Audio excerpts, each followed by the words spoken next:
Let's turn our focus now to a growing housing crisis in Rwanda as rural residents descend on Kigali looking for opportunities.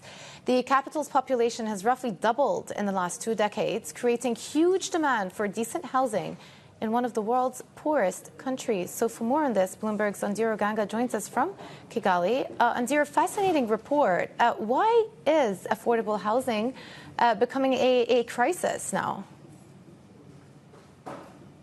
Jumana, it's important to understand that this is Africa's 4th smallest country. Yes, it's one of the most densely populated. If we take a look at Kigali, population set to more than double from the current 1.7 million to about 4.5 million in 2030. People are flocking the urban areas looking for employment. As you rightfully mentioned, this is among the poorest countries in the world. And the World Bank estimates that in as much as 500,000 jobs were created in the 4th quarter of 2023.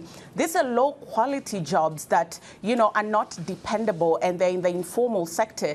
These people have to live somewhere, and they are then forced to rent out mud brick structures with shared amenities such as bathrooms and toilets. And this is the reality of 75% of the population that live in unplanned settlements where they have limited access to water, electricity, sanitation, and transport. And it is to this end that the government partnered with the private sector and the World Bank to try and plug into that affordable housing hole, which the Rwanda Housing Authority estimates at 25,000 units annually. But obviously, there are noble intentions surrounding these plans, but it hasn't really transpired the way the authorities thought. So what exactly went wrong? Jumana, a couple of things went wrong, but there are some things that went right. When I was doing this story, I spoke to Other Group Limited CEO, one of the companies that is partnering with the government to deliver affordable housing. And he was telling me that among the things that attracted that company to Rwanda include tax incentives from the government, business-friendly environment, and affordable and constant supply of energy. About 70% of the units from their pilot phase are sold, and they're expected to deliver about 2,208 units by 2027.